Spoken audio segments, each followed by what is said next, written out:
já estamos por aqui mais um pouquinho, né? Aula de número 4. 4. Isso, porque lembrando que a 3 ficou por conta e risco de vocês, Conta né? e resultados de vocês.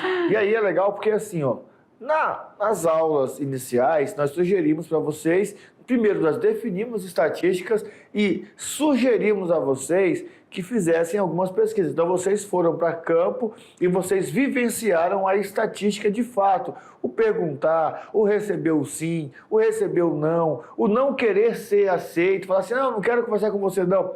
Claro que na escola talvez seja tranquilo, né? Mas lá no bairro, lá na vizinhança, às vezes o vizinho não estava de bom humor. Então, vocês vivenciaram tudo isso. No final, nós tivemos um resultado. Isso mesmo. Certo? Foi dado um resultado. E agora, como que nós conseguimos organizar esse resultado?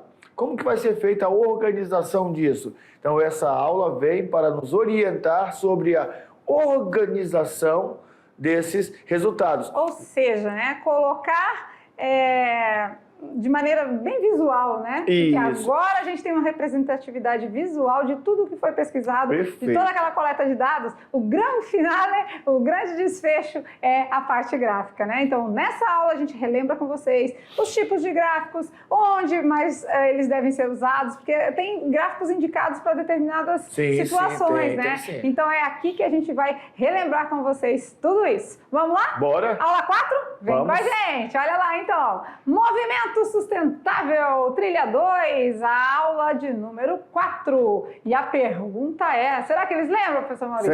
Será que eles lembram? Com certeza. Eu vou bater na tecla de novo. O terceiro ano nem pode se dar o luxo de esquecer. De dizer que não é verdade, porque não pode muito, não. Dos muitos conteúdos, estatística é um que o Enem ama. E aqui, olha só, vai ficar deixa. Nós vamos aprender a organizar gráficos, nós vamos aprender a ler gráficos e com tudo isso nós vamos nos afinar na trilha e também para o Enem. Olha que delícia!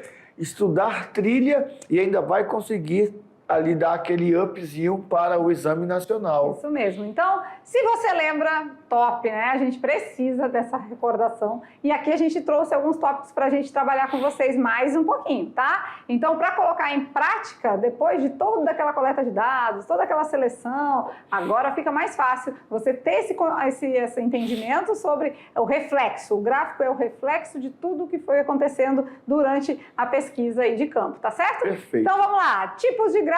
Antes disso, a gente vai lembrar vocês, né, que as variáveis podem ser como mesmo? Bom, elas podem ser quantitativa e qualitativa. Isso, então tem duas, peraí, pegar a canetinha, tem duas situações, né, ou qualitativa ou quantitativa, tá? Então são representações visuais utilizadas para mensurar ou classificar o conjunto de dados, tá? Então os conjuntos de dados podem ser dessas duas formas, tá beleza? Beleza.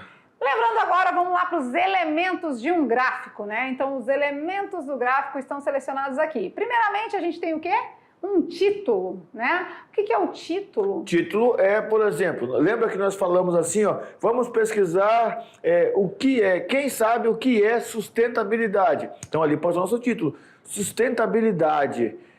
Sei ou não sei? Você cria, geralmente, né, as mídias de televisão ou os jornais, eles gostam de criar um título assim, bem chamativo. Sim. De maneira que você olhe e já fala assim, opa, quero ler isso aqui. O que será que tem aqui? Será que é interessante? E você vai ler. Então esse é o título. É o nome geralmente apresentado em cima do gráfico, que serve para contextualizar e dar significado aos dados que são apresentados na sequência. Na continuidade, a gente tem uma fonte, né? Geralmente, um gráfico, ele apresenta uma fonte. Em que sentido?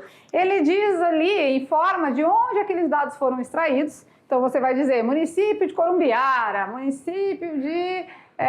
o distrito de tal, né? Escola Estácio de Sá, Isso. turma terceiro ano B, estatística. Você já teve dengue? Então ali nós temos a fonte de onde foram extraídas aquelas informações. Então aí, nesse caso, ela informa os dados extraídos, dá os créditos do autor do gráfico. Não é um elemento obrigatório, tá? Então, olha aqui, legal salientar essa parte aqui. Não é um elemento obrigatório. Geralmente ele é representado, não é, nos relatórios devolutivos. Então, quer dizer, se eu estou fazendo uma pesquisa que vai ser utilizada de maneira científica, num trabalho científico, ou num jornal, ou em qualquer mídia, aí sim, eu coloco lá como essa minha fonte para dar direitos e valores a quem fez.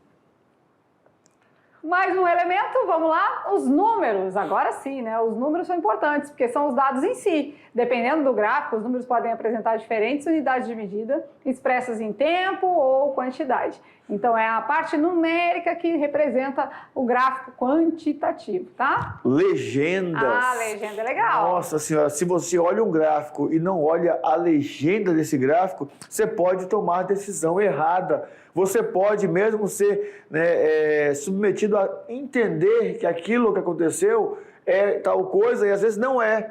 Então, a legenda são as informações adicionais que servem para auxiliar na leitura do gráfico. É comum a gente utilizar símbolos ou cores para diferenciar as informações, né? Então, assim, tão importante quanto a gente entender os tipos de gráfico é a gente entender os elementos que compõem um gráfico.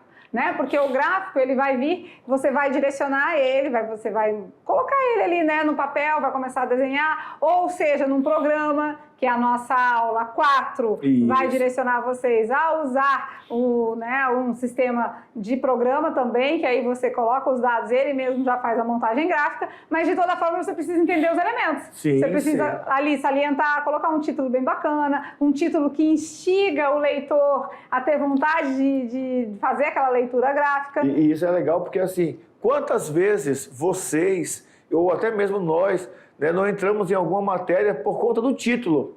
Não é interessante, no final você leu, não era nada daquilo que você pensava, mas o título foi tão assim chamativo que você falou assim, vou ler. Verdade. Pelo título. Às vezes, se ele ganha por acesso e leitura, ele já ganhou o seu acesso, porque você entrou lá para ler, mesmo que não fosse o que você imaginava. Isso mesmo, né? Então, assim, os elementos são fundamentais, tá? Tanto quanto entender os tipos de gráfico. Agora, certo? a legenda também é importante, porque vamos dizer assim, ó, estamos pesquisando tratamentos de água em Rondônia.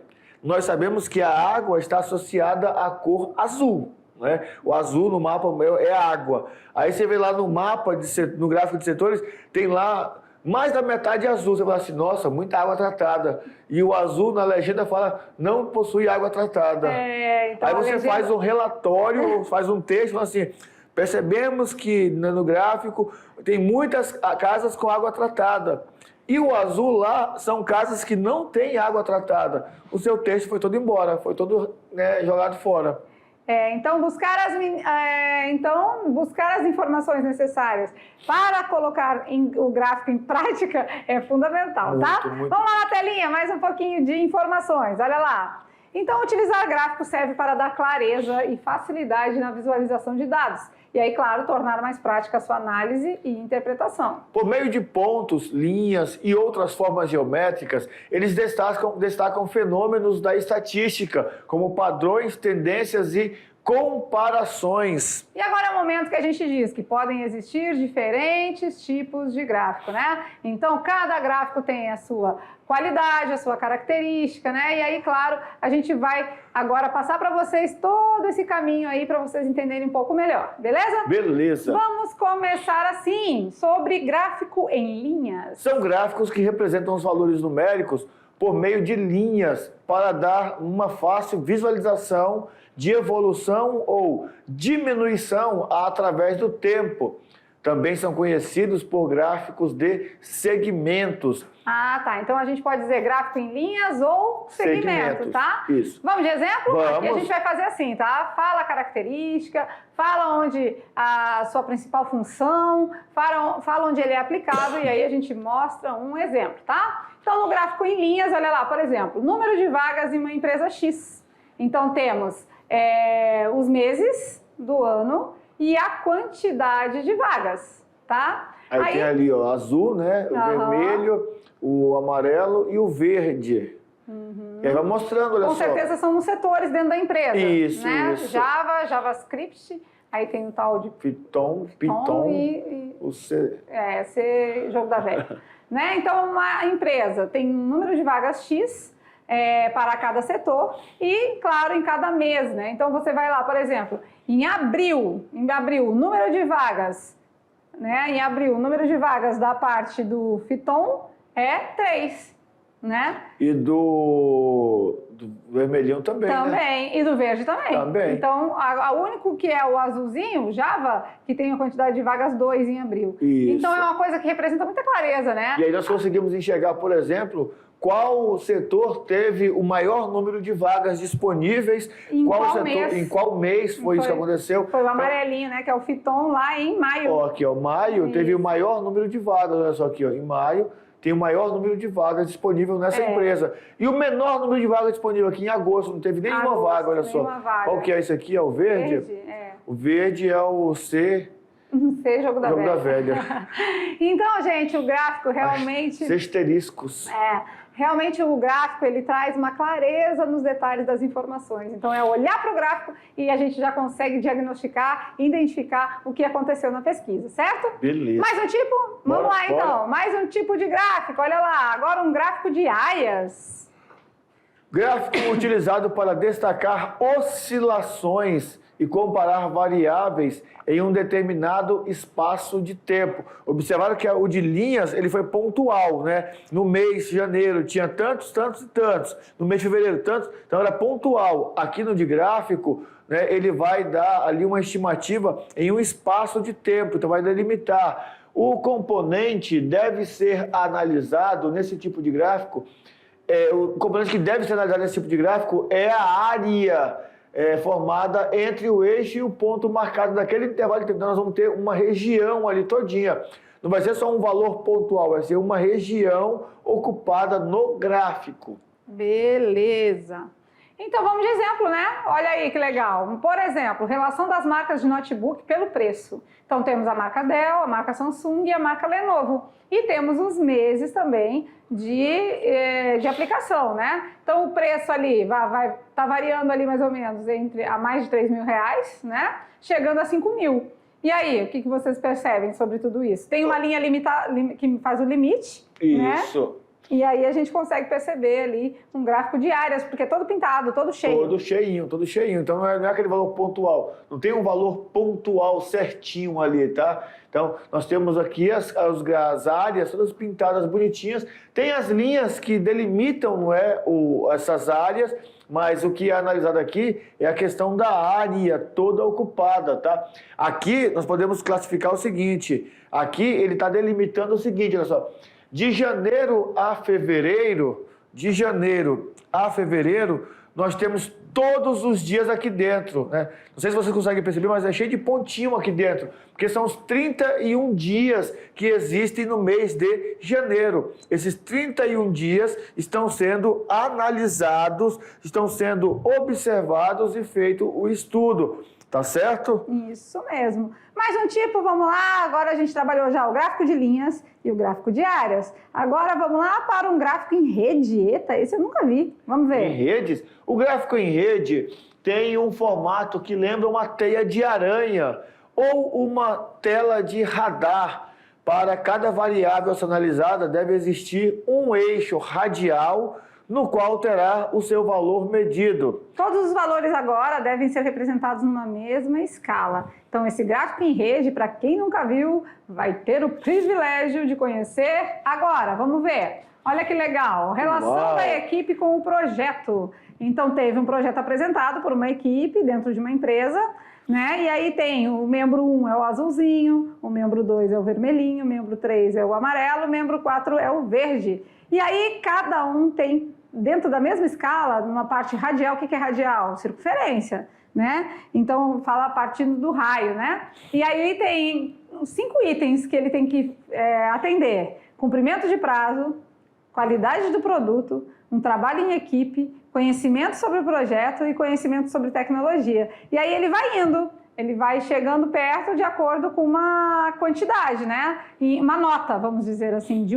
0 a 5. Qual foi a nota do amarelo sobre conhecimento sobre o projeto? O membro 3 ali, ó, né, de amarelinho, chegou no 4.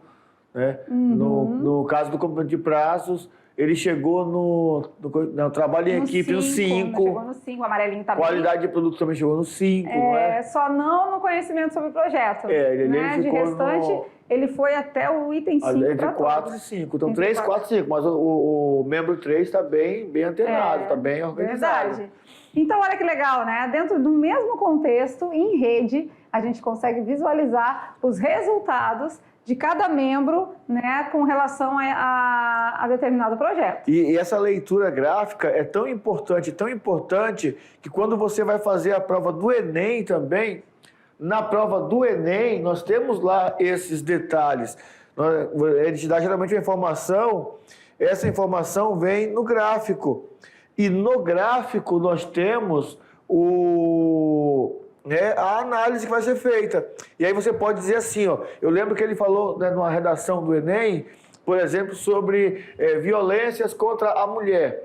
Aí ele deu uma tabela, lá na tabela, ou um gráfico, falando sobre o número de casos de mulheres que foram, né, que sofreram violência. Aí você vai falar bem assim, ó, porque de acordo com, né, o IBGE, ou de acordo com o jornal o Globo, vem aumentando potencialmente o número de casos de violência contra a mulher, né? O que nota-se que em 2000 e tanto eram tantos casos, e aí, nossa, o cara sabe muito do assunto, nossa, ele está muito por dentro. Está tudo no gráfico, está na informação. E você só redigiu, porque você sabe ler gráfico. Até isso é analisado. Bom, por mais que eu não saiba muita coisa, mas eu consegui ler o gráfico, pô, legal. Ele está sabendo, ele está bem. Isso mesmo. E agora vamos ver outro tipo? Vamos Bora. lá? Mais um tipo gráfico. A gente já viu o de linhas, viu o de áreas, o de redes e agora a gente vai ver o gráfico de barras. Bem mais comum, né? Vamos lá. Comum. O gráfico de barra, por vezes chamado também de gráfico de colunas, são formados por retângulos de mesma largura com uma altura proporcional ao valor. São utilizados principalmente para comparações entre valores pontuais. Olha que legal, vamos de exemplo? Vamos. Olha lá que legal. Número de vagas em uma empresa Na X. mesma empresa lá. Na mesma empresa. Só que lá a gente viu no de linhas. Né? E Isso. agora a gente está vendo no de barras, tá? Aqui, olha só, está bem específico. Janeiro, aí tem lá os 3. Ó. Qual foi o que ofereceu mais vagas em janeiro? Aí nós temos aqui o JavaScript e o Python. Os mais vagas. O que ofereceu menos vagas, ali o C, eu falei asterisco, não é, né? É hashtag. Não, foi em agosto, lembra que em agosto teve um que não teve vaga nenhuma? Sim, nem aparece. Ó. 3 linhas aqui, ó, que é o verde. O verde não teve vaga aparece. Em agosto. Isso. Aí já em maio, né? Maio, 5 vagas do Python aí, olha que legal. Então, você vê que fica um pouquinho mais claro a leitura nesse gráfico aqui do que no de linhas? Eu acho. Fica um pouquinho mais claro, mas... Tanto é que ele é mais usual, né? Isso, perfeito. Certinho? Certinho. Olha que top, né? Agora vamos ver em colunas, porque a gente viu que ele pode ser barras horizontais ou barras verticais. Olha aí também, do bem mesmo jeito. Claro, bem bonito, né, esse aqui. E geralmente nas questões do Enem ou em livros, revistas, eles trazem um desses dois, tá? Alguns pesquisadores, aí a questão, vamos colocar assim, é questão de gosto do pesquisador. Ou mesmo questão do ego, né? Tem pesquisador que gosta de fazer um negócio mais assim sofisticado, aí pega um gráfico de teia, pega um gráfico de linhas, que é mais sofisticado, que é um negócio mais assim, complicado. Mas para um pesquisador que quer que os outros entendam... Quer ostentar graficamente. Isso. Mas para quem quer que o outro entenda o que está sendo falado, ele coloca assim, ó. Porque aqui... Você olha e você entende, opa, aqui está maior, aqui está menor, isso aqui está melhor. Eu vou fazer um investimento. Aí eu tenho lá as opções, eu posso investir aqui. Qual que está melhor no momento? Esse aqui está mais em alta, então eu vou investir nesse aqui. Ou a gente pode usar a operação reversa, né? Eu vou aqui que está menor, está mais barato e pode ser que o mês que vem ele aumente. Vamos ver um aqui que estava menorzinho e aumentou. Ó, o amarelo.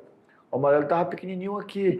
Aqui já foi lá em cima. Então, se é um investimento e eu conseguir fazer isso aqui, eu dei um upzinho no meu ganho. Então, tudo isso é tomada de decisão a partir da leitura gráfica. E claro, né, tudo isso conta muito, porque esse gráfico é um dos mais usuais. O gráfico de barras, tanto horizontais quanto verticais, é o que a gente vê mais assim na prática, né? O gráfico de linhas muito usado nas pesquisas eleitorais, volto a falar. Mas assim, agora aquele de área e o de rede a gente quase não vê, né? Mas a gente tem aqui o nosso compromisso com vocês, é vocês conhecerem vários tipos, tá certo? Beleza. Vamos lá, mais um? Olha lá, que legal. Mais um tipo na telinha agora, um gráfico de dispersão. Como assim? Esse aqui é aquele que todo mundo sai da sala correndo? Se dispersa. Dispersa. O gráfico de dispersão também são chamados de diagramas de disposição, gráficos de correlação ou gráficos de scatter. Então é um gráfico bem, não tão comum, mas bem utilizado assim mais na parte empresarial, né? Seu objetivo é fazer uma correlação entre diferentes variáveis. Uma variável independente, uma causa, e outra dependente da primeira, uma consequência. Por exemplo, vamos imaginar que nós fizemos a pesquisa sobre dengue. É uma causa, né? O que está causando a dengue? A água parada. Então nós vamos fazer no mesmo gráfico de dispersão uma ação para tentar preservar esses objetos que estão acumulando água. Vamos emborcar, vamos tirar, vamos jogar fora. Porque a consequência é a quantidade de números infectados, né? Isso mesmo. A variável independente fica no eixo horizontal, enquanto a dependente fica no eixo vertical. Sabe o que me lembrou isso aqui? Função, né? Função. Variável dependente, variável independente. Vamos de exemplo? Bora. Olha lá, o exemplo agora dos infectados versus vacinados. Isso, olha que aí, bacana. Então... E aí o gráfico de dispersão mostra, nós temos ali, por exemplo, no ponto 0, nós temos mais ou menos 180 infectados, não é isso? E nenhum vacinado. Nenhum vacinado. Nenhum vacinado. Aí agora, aqui nesse ponto aqui mais ou menos, que é acho que é um 35, né? Aqui nós temos 150 infectados, mas já temos 35 vacinados. Isso mesmo. Né? E assim a gente vai. É um gráfico muito legal, porque a gente consegue fazer um comparativo de duas situações de causa-consequência ao mesmo tempo. E aí quando chegou aqui mais ou menos em 180 vacinados, nós já temos 0 casos de pessoas infectadas. Aqui não se disse o que era, só está se mostrando. Nós vimos isso aqui muito na época da pandemia. E eles mostravam esse gráfico de dispersão. Porque na pandemia eles mostravam infectados, vacinados, aí casos de óbitos e casos de pessoas com suspeita. Eram 4 variáveis dentro de um mesmo gráfico. E ele mostrava esses gráficos. Então, muitas das vezes a gente olha para o gráfico e fica assim, o que está acontecendo aqui? E agora nós vamos clarear. Olha só, infectados versus vacinados. Os vacinados é o nosso eixo X, é a nossa primeira variável. E o infectado é o nosso eixo Y, a nossa segunda variável. Nós temos um par ordenado. Temos um par ordenado mostrando essa dispersão. Legal, eu gostei muito desse. Bem legal. Esse aí mostra duas situações, né? Causa e consequência no mesmo modelo. Perfeito. Vamos mais um, agora o tal do histograma. Vamos lá, eles já viram com a gente também, mas vamos dar uma relembrada aí. Ele parece um pouquinho, cuidado, tá? O histograma parece um pouquinho com o nosso gráfico de barra, só que ele tem uma diferença. Histograma é um gráfico muito utilizado na área de estatística para análise de dados. Sua representação se dá por meio de colunas verticais ajustadas umas às outras, sem espaço entre elas. São grudadinhas. Bem coladinhas, porque são sequenciados de 0 a 5, de 5 a 10, de 10 a 15. Então, tem um período. Tem um período muito bom. Seu principal objetivo agora é mostrar a distribuição dos dados. Quanto mais alta for a coluna, mais frequente é aquele dado na amostra. Então, é muito parecido com o de barras verticais, só que é grudadinho, porque tem o período. Nota versus alunos aí, ó. De 5 a 6,1. Nós temos aqui um quantitativo de que vai até 2 alunos. E de 6,1 a 7,2, a nota temos aí um quantitativo de 3 alunos. 3 alunos. Já de 7,2 a 8,3. 2 alulos também. E assim vamos, né? Aqui tá com... mas você fala que é grudado. Não, tem uma linhazinha ali, mas é grudadinho. Mas é porque, esse espaçamento aqui é coloridozinho, mas porque aqui está dispersando a questão do período, olha só. Então, para dar essa questão do período. Beleza? Então, é parecidinho com o outro, só que vai tendo ali embaixo esse período. Perfeito, perfeito. Legal, né? Mais um aí para a gente dar continuidade, agora o tal do infográfico. Como Infográfico. assim? Esse aqui é legal, porque esse aqui está sendo muito utilizado, principalmente, não é, nos telejornais. Porque ele é um gráfico, só que ele mostra na sua estrutura uma combinação de figuras. Então, os infográficos são as combinações de textos com imagens, desenhos ou outros elementos visuais, a fim de transmitir informações. Tais imagens podem conter gráficos de qualquer tipo para expor um tema. Vamos imaginar que nós fôssemos fazer uma pesquisa aqui no estado de Rondônia sobre produção. E aí nós fôssemos pesquisar os municípios, né, e nós temos isso aí nas fontes, né, da Embrapa, do IBGE. Então, município tal bateu recorde no plantio de café. Município fulano de tal na plantação de soja. E aí nós podíamos representar no gráfico, não botando pontos, mas botando o produto. Assim como foi feito nesse infográfico aqui, olha só. Nesse infográfico nós temos aqui bebidas com cafeína. Ah, eu não tomo café porque café tem muita cafeína, mas eu tomo achocolatado, mas eu tomo chá verde, mas eu tomo Coca-Cola, eu tomo aquele chamate, não é? No chimarrão, no tererê, ou mesmo o chamate lá feito, chazinho. Aí nós tomamos o café instantâneo, tomamos então o energético. Aí tem o café expresso e o nosso café tradicional, aquele que é bom mesmo, tá? Bom, café bom. De Rondônia é o melhor. É verdade. Então aqui nós temos o nosso infográfico. Olha que lindo. Ah, legal, né? O infográfico, então, é representado por imagens, né? Por desenhos. Então, o infográfico é uma maneira bem prática, bem legal da galera conseguir interpretar, né? Então, esse aqui, assim, na verdade, quando a gente está na educação infantil, né? Na educação infantil, lá com os pequenininhos, uma grande representação é o infográfico. Eles mostram lá, por exemplo, a quantidade de animais que as crianças têm em casa. Aí colocam um gatinho, o desenho de um gatinho, o desenho de um cachorrinho, o desenho de um peixinho, e aí ali coloca os numerozinhos na quantidade. Faltou e vai, um coelhinho. Tem vários, o passarinho, né? Faltou um papagaio, faltou... Aí coloca os desenhos deles lá, e aí no caso faz o quê? Vai colocando o quantitativo e vai aumentando o bichinho. Então, se a maioria tem cachorro, o cachorro ele vai estar num tamanho maior. Isso, entendeu? tá aqui. Então, bem legal. Então, ainda bem que colocar só o chimarrão, não colocar o tererê.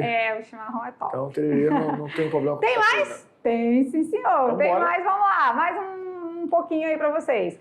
Fala um pouquinho agora sobre os diagramas. A gente falou até na aula anterior, né? Sobre diagrama. Vamos ver. São representações visuais estruturadas que servem para simplificar uma ideia, conceito ou fluxo de processos.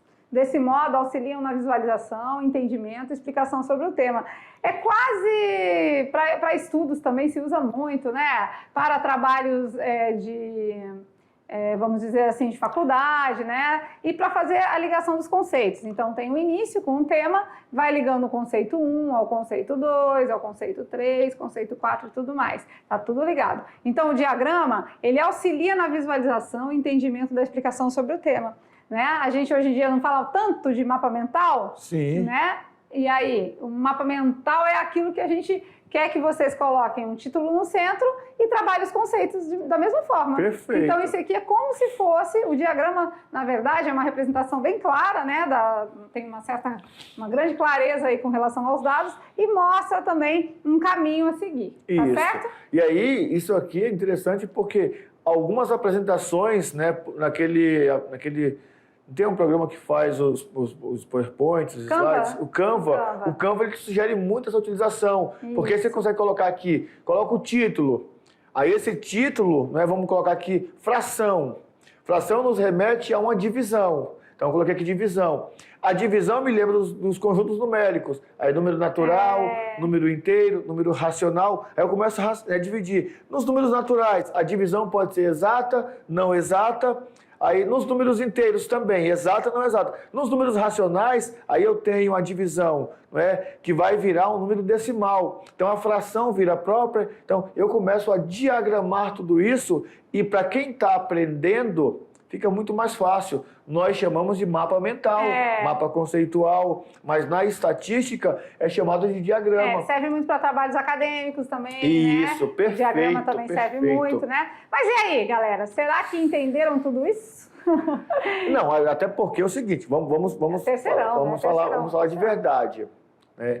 Foi uma revisão, nós agregamos aqui alguns mapas, alguns gráficos que nós não estudamos porque não são aqueles gráficos tão usados na parte matemática, mas são gráficos importantes para essa parte do nosso estudo. Vamos imaginar que lá na parte do professor Almeida vai falar sobre resíduos e ele vai perguntar para vocês, né? Aí na sua região, como que é coletado a questão dos resíduos sólidos?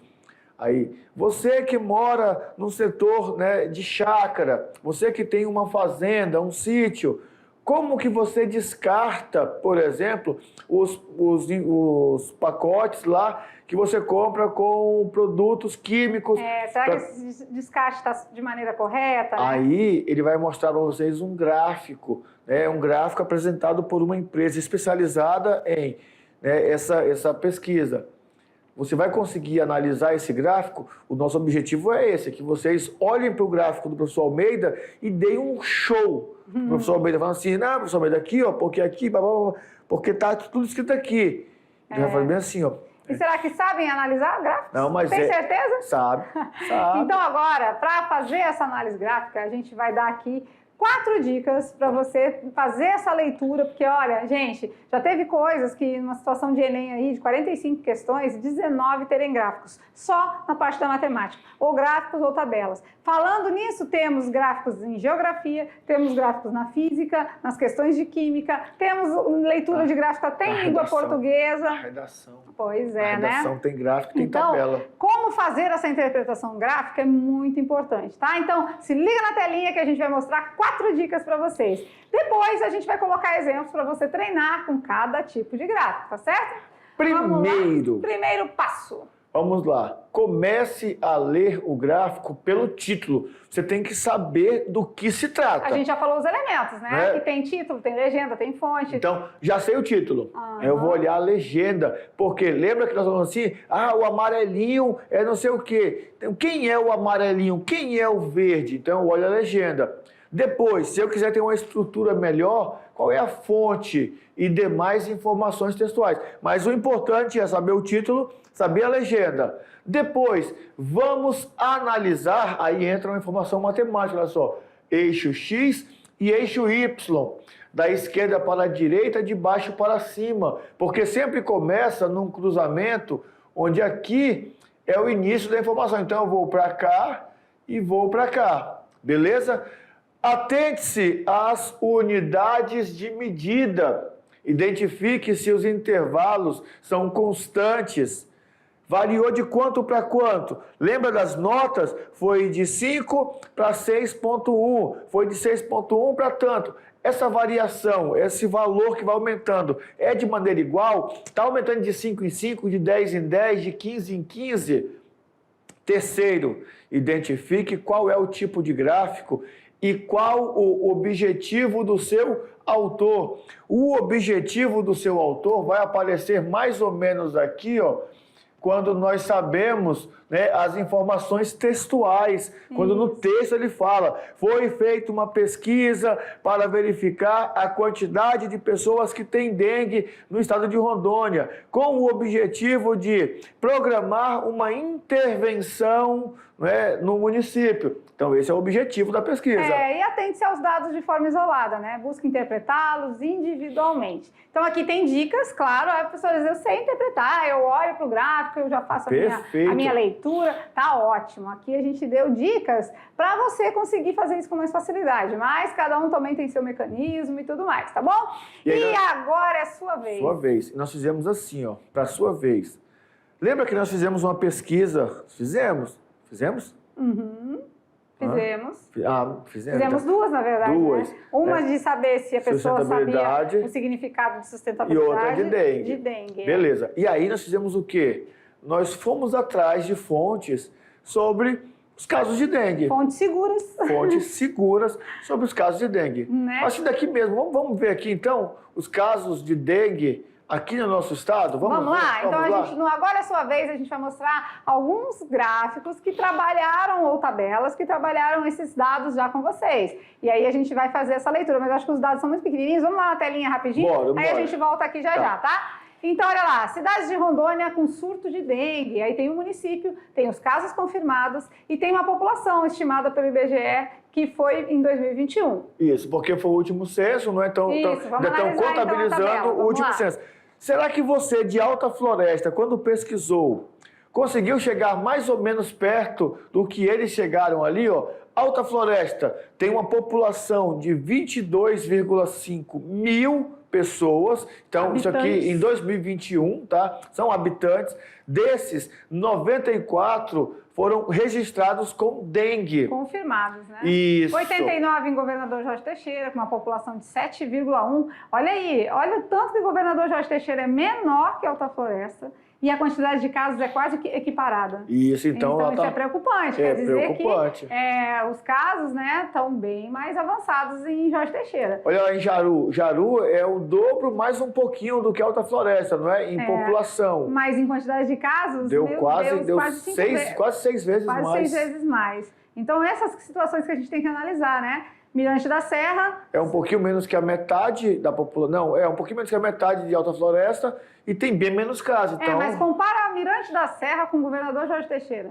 Sendo que Mirante da Serra a população é maior, 10,6, e os casos são 7. Verdade. Já em Governador Jorge Teixeira, 89 casos confirmados. Pronto. Então você está vendo? Você começa a olhar para a tabela, para o gráfico, e você começa a ter esses detalhes, né? E aí, o que nós temos que fazer, então, nesses municípios? Olha só o tamanho de Vilhena, 104 mil pessoas. Mas olha a quantidade de casos, ainda menor do que em Jaru. Menor do que em Jaru. Vilhena é o dobro da população de Jaru. E tem menos casos. Então, a gente começa a analisar dessa forma, né? Dengue no Brasil agora, vamos ver. Dengue no Brasil. Casos prováveis, olha só aqui, ó, pessoas que têm sintomas, pessoas que se automedicam, e aí já está confirmado, tá, queridos? Dependendo da situação, e é legal porque dengue, Covid e gripe, todos têm quase os mesmos sintomas. Né? E só que na dengue você não pode tomar alguns remédios, porque esses remédios fazem, né, o sangue coagular, e aí pode dar um caso de dengue hemorrágica. Casos prováveis, tá com sintomas, vá no posto de saúde, procura um hospital, faz o exame. Casos por 100 mil habitantes, 321,9. Isso no Brasil, não é? Sim. Vamos voltar lá em Vilhena rapidinho? Bora. Vilhena, 104 mil habitantes, 454. Tá mais ou tá menos do que no Brasil todo? Pois é, né? Então dá para fazer todos esses comparativos, né? Aqui tem os casos das mortes confirmadas e aí ainda mortes em investigação, para saber se de fato foi por conta da dengue. Isso. Às vezes não sempre. Temos um gráfico de barras verticais aqui, que legal, né? Representando aí o número de casos por semana epidemiológica em 1000. Então aqui é em 1000, tá? Beleza? E claro, né, agora o resultado de tudo isso. Em número de casos absolutos, Minas Gerais aparece em primeiro lugar, né, com 192 mil registros, né? Em seguida está o estado de São Paulo, com 90 mil. Depois Distrito Federal, Paraná, aparece Rondônia aqui, não. Rio de Janeiro, Rio de Janeiro. São e aí, claro, né, não tem como se falar diferente do que propor uma vacinação. A vacinação contra a dengue começou em pelo menos 6 dos 10 estados selecionados pelo Ministério da Saúde, só que, né, para receber o lote inicial de 712 mil doses. A distribuição das vacinas contra a dengue para 315 municípios iniciou no dia 8 de fevereiro. A vacinação foi iniciada no Distrito Federal e em Goiás. Começou do centro do país, né? 2 das regiões com maiores índices de contaminação. E também nas capitais, Campo Grande, né? Então, olha lá. Claro que vai se começar tudo isso em lugares que estão com e como que eles sabem, né? Como que eles sabem onde começar? A partir da pesquisa. Sim. A partir dos resultados. Olha, a tomada de decisão. Foi por quê, Tomou né? a decisão. Isso então, tá vendo? E olha, é até uma novidade, né? Porque a vacina da dengue é novidade. E começou por onde? Foi feita uma pesquisa e começou onde estava se precisando, o local que tinha maior. Se fosse em Rondônia, ia começar por onde? Né? Eu acho que por Jaru. Jaru? Porque tem bem pouquinha gente, não é? Não, Então- bem pouquinha não, mas Jaru tem 51 mil habitantes pelo censo de 2021 Aham. e tem aí uma quantidade de 555 casos. Então, né? ali estimando um crescimento, né, constante, deve estar em 2021, 2024, deve estar aí com uns 60 mil O habitantes. Jorge Teixeira me preocupou também. Preocupou. Então, você está vendo? A gente começa a tomar decisões. O Brasil já fez o dele, já começou a vacinar pelo local que tinha mais casos confirmados. Isso mesmo. E os nossos resultados? Seria interessante que nós fizéssemos os resultados em gráficos, em tabelas e também pudéssemos redigir. E aí fazer um comparativo para ver, não é? Na minha escola tem tanto, na minha sala tem tanto, mas no meu município tem tantos. As tabelas e os gráficos já vão representar muito sobre a pesquisa, né? Sobre o que de fato aconteceu. Perfeito. E a gente espera os resultados, tá? Nossa aula chegando ao fim, mas na próxima, na aula 5, a gente vai ensinar vocês a trabalhar um pouco mais os gráficos, só que de maneira prática. mais em formato de programa, né? E não manual. Mas tudo isso que foi estudado nessa aula vai ser aplicado na próxima, né? Perfeito. Beleza? Então ficamos por aqui, sempre daquele jeito carinhoso. Beijo no coração e até a próxima aula. Tchau, tchau.